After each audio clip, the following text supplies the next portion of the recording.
Habib Novel Alaidrus yang sebelumnya dijadwalkan mengisi ceramah di acara itu, kini batal karena adanya penolakan. Kami tidak menolak pengajian ataupun selawatan, tetapi yang kami tolak adalah Habibnya. Siapapun dan apapun marganya, kami tolak. Karena menjaga kondusivitas. Doktrin-doktrin yang selama ini ditebarkan Novel Alaidrus, kini telah ia unduh hasilnya. Beberapa hari yang lalu, ia ditolak mengisi ceramah di Kabupaten Brebes.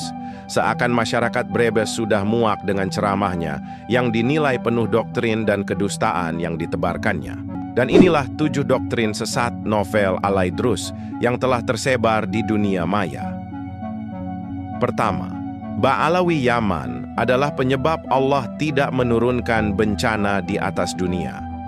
Mereka adalah yang menyebabkan bumi ini menjadi aman.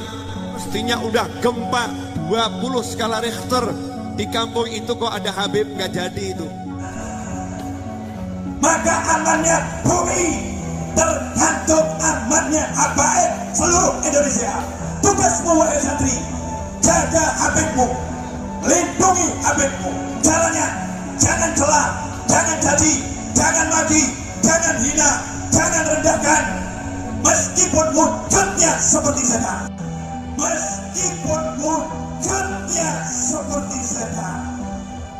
Makanya kalau bangsa ini mau aman, kampung kita mau aman, kota kita mau aman, jangan jauhi habaib, jangan musuhin anak cucu Nabi, jangan jauh-jauh dari keluarga Rasulullah SAW. Begitu keluarga Rasulullah dijauhkan, disingkirkan, dimusuhin, tunggu saja saatnya akan tiba. 2. Novel ini mengingkari ayat Allah yang menyatakan bahwa kemuliaan manusia bergantung pada iman dan takwa.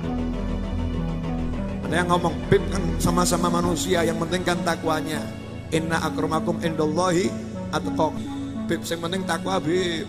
Awakmu be awak aku, takwa aku lebih mulia. Ayat ini bukan untuk menilai orang lain. Ayat ini ditujukan kepada kita yang membaca. Inna akramakum, yang paling bertakwa di antara kalian, yang paling mulia di antara kalian, yang paling bertakwa. Saya ini Habib, takwa saya seperti apa ya? Nah, Habibnya boleh ngomong begitu. Jangan dibuat ngukur orang lain, karena kita nggak tahu tingkat ketakwaan orang lain. Kita ini butuh enggak sama anak cucu Nabi? Islam ini butuh, karena darah Nabi ada di situ. Kalau mengatakan darah nggak ada manfaatnya, naudzubillah min dzalik. Ini akidah yang bejat kalau sampai mengatakan darahnya Rasul gak ada manfaatnya kalau perilakunya gak benar. Kuali biar kepala kita ini kebuka gitu loh. Ya kebuka. Jadi Habib itu beda memang, tidak gak sama. Sekarang kan dikembor-kemborkan, podo wae, podo menungsone, sementing takwane. Loh, kalau Habibnya harus ngomong begitu. 3. Memfitnah Allah Ta'ala bahwa Allah adalah Tuhan yang rasis kepada umat Islam, karena yang diutamakan oleh Allah hanyalah kaum Ba'alawi Yaman. Bahkan ia berani berkata, kemarahan Allah Ta'ala tergantung dari kemarahan golongan mereka. Yang menghormati pahalanya double, yang mencaci tuh kalau nggak tobat beneran habis tuh. Tunggu aja lihat habis, kau nggak tobat habis. Lu kalau keluarga Nabi semua ikhlas, rela, nggak ada apa-apa, Allahnya yang nggak terima. Makanya kalau ada Habib dicaci maki, diam saja, hati-hati jenengan. Karena Allahnya nggak diam, Kadang itu ada Habib marah, ditanya, Habib kenapa marah? Kalau saya nggak marah, kesian dia. Kenapa? Karena kalau saya nggak marah, Allah yang marah. Kalau saya yang marah, Allah nggak jadi marah. 4. Salatnya umat Islam di seluruh dunia tidak akan diterima oleh Allah jika tidak mendoakan golongan mereka. Dan itu menegaskan kembali fitnah Novel Alaidrus kepada Allah Ta'ala, bahwa Allah adalah Tuhan yang sangat rasis kepada umat manusia. Mohon maaf, ilmu yang satu ini sudah tidak banyak yang nyampaikan. Kalau Kiai dulu disampaikan digandeng anaknya, Habib Ambungen. Berkah dunia akhirat, cintai Habib. Itu Kiai dulu begitu. Kalau anak muda zaman sekarang tonton si Habib Sopo.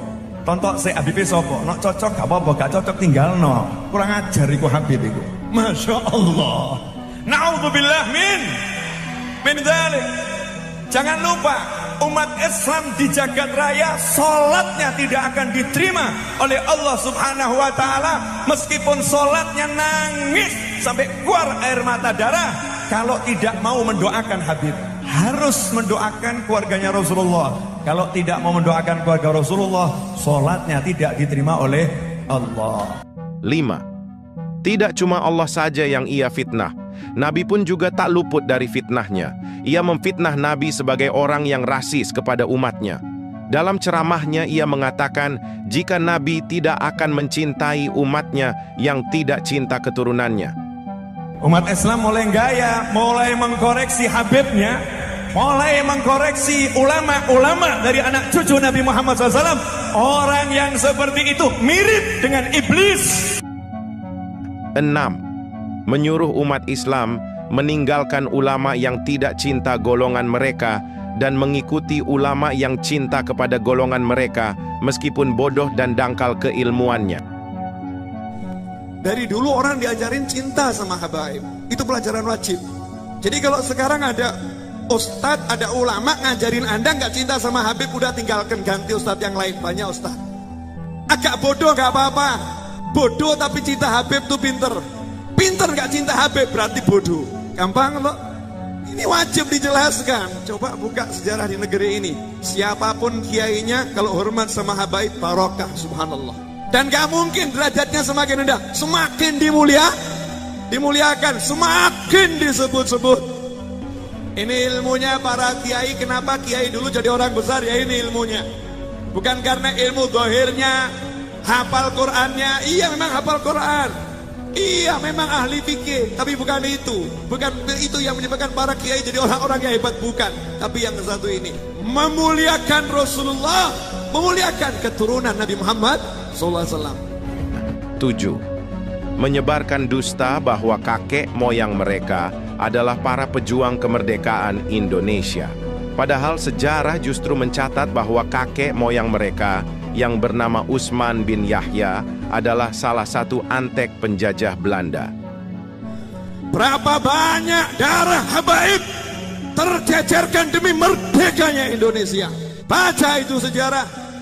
Berapa banyak habaib yang mati demi NKRI. Para habaib adalah para pejuang. Mereka adalah para pahlawan. Mereka orang-orang yang mulia. Mereka orang-orang yang gak takut apapun. Mereka orang-orang yang gak butuh apapun. Jangan lupakan jasa mereka. Ada Habib, cerita Habib ini tidak pernah ada di dalam sejarah kecuali dulu menjadi Usman Yahya itu menjadi muftinya Belanda yang mengharamkan kita melawan Belanda. Justru itu Habib yang jelas itu tertulis dalam sejarah. Kalau Habib berbisik ke Bung Karno kapan? Dan tidak pernah ada cerita itu. Itu menodai merusak rasa kebanggaan saya bahwa ini perjuangan bangsa Indonesia sendiri. Itulah 7 doktrin sesat Novel Alaidrus saat dia berceramah. Semua itu seakan hanya digunakan untuk kepentingan golongan mereka untuk hidup enak di negeri Nusantara ini. Dan dengan doktrin itu, pribumi Nusantara seakan dijadikan zombie-zombie penyembah golongannya. Karena kini banyak umat Islam bangsa Nusantara yang sudah sadar akan ceramahnya itu, wajar ia ditolak di Kabupaten Brebes. Semoga semakin luas umat Islam bangsa Nusantara yang sadar akan kesesatan kaum Ba'alawi Yaman, golongan pendusta yang mengaku-ngaku sebagai kaum keturunan Rasulullah hanya untuk kepentingan golongannya.